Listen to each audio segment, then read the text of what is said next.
Hello everyone, welcome back to mom's miracles.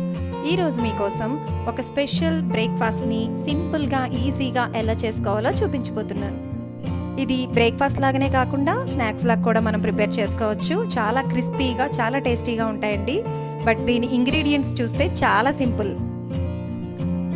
మన ఇంట్లో చాలాసార్లు వండిన అన్నం మిగిలిపోతూ ఉంటుంది కదండి. అంటే నైట్ టైం ప్రిపేర్ చేసుకున్నది మార్నింగ్ ఉండిపోతూ ఉంటుంది. అది చాలాసార్లు మనం వేస్ట్ చేస్తూ ఉంటాం కదా. మరి మిగిలిన ఈ అన్నంతో క్రిస్పీగా టేస్టీగా ఉండే వడల్ని, సాఫ్ట్గా టేస్ట్గా ఉండే ఊతప్పాలని ఎలా చేసుకోవాలో ఈ వీడియోలో చూపించబోతున్నా. మరి ఆలస్యం చేయకుండా ప్రాసెస్ ఎలాగో చూద్దాం. ఒక మిక్సీ జార్లో నైట్ మిగిలిన అన్నాన్ని 1 కప్పు వరకు వేసుకున్నాను. ఇప్పుడు దీనిలోకి 7 లేదా 8 పచ్చిమిరపకాయలు వేసుకున్నానండి. ఈ పచ్చిమిరపకాయలు అనేవి మీ కారానికి సరిపడగా మీరు అడ్జస్ట్ చేసుకుని వేసుకోవచ్చు. దీనిలోనికి 2 ఇంచుల వరకు అల్లాన్ని తీసుకున్నాను. దీంట్లో రుచికి సరిపడా సాల్ట్ని, కొంచెం అంటే 1/4 కప్పు వరకు వాటర్ని యాడ్ చేసుకుని మిక్సీలో ఫైన్ పేస్ట్ లాగా గ్రైండ్ చేసుకోవాలి.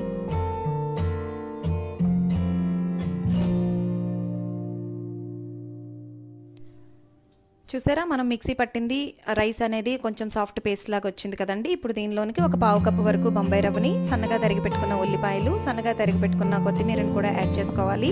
1 స్పూన్ వరకు జీలకర్రను కూడా యాడ్ చేసుకోవాలి. వీటన్నిటిని ఒకసారి బాగా కలిసేలాగా మిక్స్ చేసుకోవాలి. ఈ బ్యాటర్ అనేది కొంచెం సాఫ్ట్ కన్సిస్టెన్సీలో ఉంది కదా. దీంతో మనకి వడలు అనేవి పర్ఫెక్ట్గా రావు కాబట్టి దీనిలోనికి కొంచెంగా బియ్య పిండిని యాడ్ చేస్తున్నాను. బియ్య పిండిని మనం ఒకేసారి వేసుకోకూడదండి. మనం థిక్నెస్ని, అంటే వడలు చేసుకునే కన్సిస్టెన్సీ వచ్చేంత వరకు చెక్ చేసుకుంటూ కొంచెంగా యాడ్ చేసుకోవాలి. ఒక కడాయిలో డీప్ ఫ్రైకి సరిపడా ఆయిల్ని తీసుకొని వేడి చేసుకోవాలి.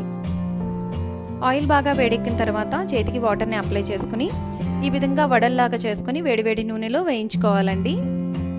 వీటిని వడల్లాగానే కాకుండా పకోడీల్లాగా, బోండాల్లాగా కూడా మనం ప్రిపేర్ చేసుకోవచ్చు.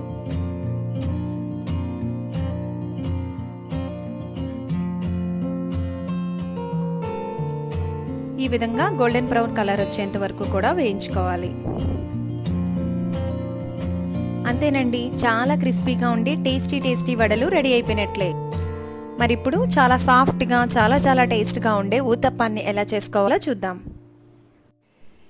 ఈ ఊతప్పాన్ని ప్రిపేర్ చేసుకోవడం కోసం ముందుగా మనం రైస్ని పేస్ట్ చేసి పెట్టుకున్నాం కదండి. దానిలోనికి 1/4 కప్పు వరకు రవ్వను, 1/2 కప్పు బియ్య పిండిని వేసుకున్నాను.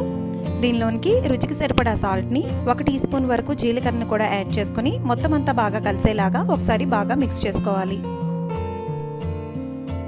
ఇప్పుడు దీనిలోనికి కొంచెంగా వాటర్ని యాడ్ చేసుకోవాలండి. ఈ బ్యాటర్ అనేది మనం ఊతప్పం చేసుకునే బ్యాటర్ కన్సిస్టెన్సీ వచ్చేంత వరకు కూడా మనం వాటర్ని యాడ్ చేసుకుంటూ కలుపుకోవాలి. చూసారా, ఈ బ్యాటర్ అనేది ఇప్పుడు ఊతప్పం చేసుకునే బ్యాటర్ కన్సిస్టెన్సీలోకి వచ్చింది కదండి. చాలా సాఫ్ట్గా, స్మూత్గా కూడా కనిపిస్తుంది కదా. ఇలా అయితే పర్ఫెక్ట్గా ఉన్నట్లు. ఒక స్టవ్ మీద పెనం పెట్టుకుని పెనం బాగా వేడెక్కిన తర్వాత 1/2 స్పూన్ వరకు ఆయిల్ని వేసుకుని ఆయిల్ అంతా కూడా ఈ విధంగా స్ప్రెడ్ చేసుకోవాలండి. ఇప్పుడు మనం ముందుగా ప్రిపేర్ చేసుకున్న బ్యాటర్ని ఈ విధంగా ఊతప్పం లాగా వేసుకోవాలి. దీనిపైన సన్నగా తరిగి పెట్టుకున్న ఉల్లిపాయల్ని, కొత్తిమీరని వేసుకున్నాను. సన్నగా తురిమి పెట్టుకున్న క్యారెట్ని కూడా వేసుకున్నానండి. క్యారెట్ అనేది మీ ఆప్షనల్ మాత్రమే, బట్ వేసుకుంటే చాలా టేస్ట్గా ఉంటుందండి. ఇందులో ఆల్రెడీ మనం జీలకర్రని బ్యాటర్లో మిక్స్ చేసుకున్నాం కాబట్టి ఇంక మరి వేయక్కర్లేదు. దీని చుట్టూ 1 స్పూన్ ఆయిల్ని ఇలా స్ప్రెడ్ చేసుకొని మూత పెట్టుకొని ఒక 2 నిమిషాల పాటు ఉడికించుకోవాలి. ఈ ఊతప్పం ఒకవైపు బాగా కాలింది కదండి. ఇప్పుడు రెండో వైపు టర్న్ చేసుకొని జస్ట్ 2 నిమిషాల పాటు కుక్ చేసుకుంటే సరిపోతుంది. అంతేనండి, చాలా సాఫ్ట్గా, చాలా టేస్టీగా ఉండే ఊతప్పాలు రెడీ అయిపోయినట్లే. ఇవి అన్నంతో చేసిన ఊతప్పాలంటే అస్సలు ఎవరూ నమ్మరు. చూసారా, మిగిలిన అన్నంతో చాలా క్రిస్పీగా, టేస్టీగా ఉండే వడల్ని, సాఫ్ట్గా టేస్టీగా ఉండే ఊతప్పాన్ని ఎలా ప్రిపేర్ చేసుకున్నామో. ఇలా చేసి పెడితే కనుక ఇంట్లో అందరూ చాలా ఇష్టపడతారండి. మనకి ఎప్పుడైనా రైస్ మిగిలినప్పుడు అది వేస్ట్ అవుతుందనే ప్రాబ్లం ఇంకెప్పుడు ఉండదు. మీరు కూడా ఇంట్లో ట్రై చేసి ఎలా వచ్చిందో నా కామెంట్స్ ద్వారా తెలియచేయండి. మరి ఈ వీడియో కనుక మీకు నచ్చినట్లయితే లైక్ చేయండి, షేర్ చేయండి, సబ్స్క్రైబ్ చేయడం మాత్రం అస్సలు మర్చిపోకండి. మరొక వీడియోలో మళ్ళీ కలుసుకుందాం. అంతవరకు బాయ్.